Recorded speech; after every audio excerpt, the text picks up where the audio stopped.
ওদের একটা মন আছে, ওরা ভালোবাসার খাঙ্গাল। এই বছর আমাদের একজন এইচএসসি পরীক্ষা দিচ্ছে, তার জন্য দোয়া করবেন। আমরা আরিফুল চৌধুরীর কাছে অবশ্যই সহযোগিতা চাইব। আলহামদুলিল্লাহ, আমি মহান রব্বুল আলমীর শুকরিয়া আদায় করি যে আমাকে আল্লাহ তাআলা যেন একটি দৃষ্টি প্রতিবন্ধী এবং বুদ্ধি প্রতিবন্ধী সন্তান দান করেছেন। আমাদের দেশ থেকে এই দৃষ্টি প্রতিবন্ধীদের জন্য কি কি জিনিসগুলো আপনারা আশা করেন সেগুলো যতটুকু সম্ভব বাস্তবায়িত করার চেষ্টা করব। আরিফুল চৌধুরী সাহেবের মাধ্যমে আমি ডক্টর জাহিদ ভাই যে সমাজ কল্যাণ মন্ত্রী, ওনার কাছে রিকোয়েস্ট করাবো যে আমাদের সিলেটের অ্যাবিলিটি, স্পেশাল অ্যাবিলিটি চাইল্ডদের জন্য উনি কিছু করবেন এবং স্পেশাল অ্যাবিলিটি চাইল্ডদের জন্য একটা অনুদানের ব্যবস্থা করবেন। আর এই কমপ্লেক্সটা যেন হয় সেই জন্য আমরা আরিফুল চৌধুরীর কাছে অবশ্যই সহযোগিতা চাইব। সেই সাথে আমাদের দিদি সাহেব আছেন, উনিও আমাদেরকে সহযোগিতা করছেন বিভিন্নভাবে, এবং আমরা সমাজ কল্যাণ মন্ত্রী সাহেবের কাছে এই আবদার করবো ইনশাআল্লাহ। যে গ্রিন ডিসেবল ফাউন্ডেশন তো কাজ করছে, কিন্তু এটাকে আরো বড় করে এখানে একটা বড় বিল্ডিং আরো আমরা যেটা করছি এটাকে আরো বড় ভাবে ভাবতে হবে। ভাবি এখানে আছেন, উনিও বলেছেন উনি সাহায্য করবেন। আর আমাদেরও খুব ভালো লাগবে যদি দেখি যে সবাই যেটা একটা চিন্তা দিয়ে একটা শুরু হলো এটা যেন বাস্তবায়িত হয়। আমাদের দেশ থেকে এই দৃষ্টি প্রতিবন্ধীদের জন্য কি কি জিনিসগুলো আপনারা আশা করেন সেগুলোর ব্যাপারে আগেও আপনার সাথে আলোচনা হয়েছে, আমি সেগুলো মনে রাখবো এবং সাধ্য মতন আমার অফিসের মাধ্যমে, আমাদের ঢাকা অফিসের মাধ্যমে সেগুলো যতটুকু সম্ভব বাস্তবায়িত করার চেষ্টা করব। এরা কিন্তু শুধু পড়াশোনা শিখেই নয়, নিজেদের জীবনে স্বাবলম্বী করার চেষ্টা করে যাচ্ছে, যেটা ওনাদের অবস্থায় কিন্তু খুব একটা সহজ নয়।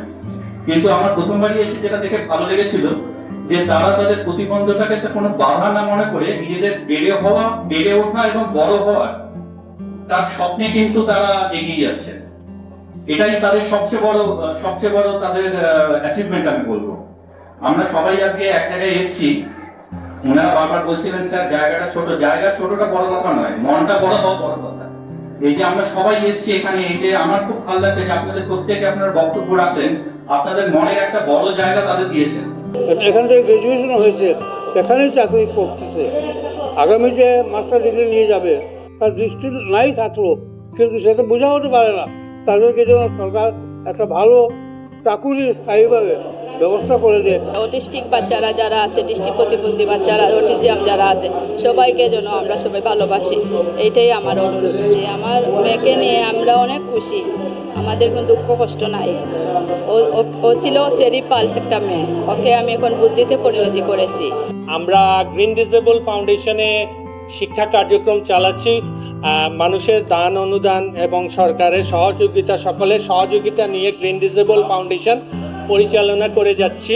আমাদের বিভিন্ন ধরনের সীমাবদ্ধতা আছে, পড়াশোনার ক্ষেত্রে বিভিন্ন ধরনের এদের পড়াশোনার ইকুইপমেন্টসগুলো অ্যাভেলেবেল না বাংলাদেশে। অঙ্কের বিষয়টা এখনও ভারত আমাদের থেকে এগিয়ে আছে, আমরা বাংলাদেশে এগুলা এখনও আগাতে পারিনি। এইসব নিয়ে সরকারের আমি সুদৃষ্টি কামনা করছি, এই সমস্যাগুলা যেন সমাধান করা যায়। গ্রিন ডিসেবল ফাউন্ডেশনকে এগিয়ে নিয়ে যেতে সকলের সহযোগিতা কামনা করছি এবং বিশেষভাবে অনুরোধ জানাচ্ছি সরকারকে গ্রিন ডিসেবল ফাউন্ডেশনের যেন একটা স্থায়ী এখানে ব্যবস্থা করা হয়, এটাই আমাদের চাওয়া। কারণ আমরা এখন জেলা প্রশাসনের অস্থায়ী ভিত্তিতে আছি, এটাকে স্থায়ী করে একটি অবকাঠামোর একটা সুন্দর রূপ দেওয়ার জন্য আমরা সরকার সহ সকলকে অনুরোধ জানাচ্ছি। গ্রিন ডিসেবল ফাউন্ডেশন আরো বড় হোক, এখানকার যারা দৃষ্টি প্রতিবন্ধী শিক্ষার্থী তারা আরো বড় হোক, এবং এই যে স্বপ্নটা, এই বড় স্বপ্ন থেকে গ্রিন ডিসেবল ফাউন্ডেশনের একটা সত্যিকারের গর্ব করার মতন একটা ফাউন্ডেশন হোক, এই আশা করছি।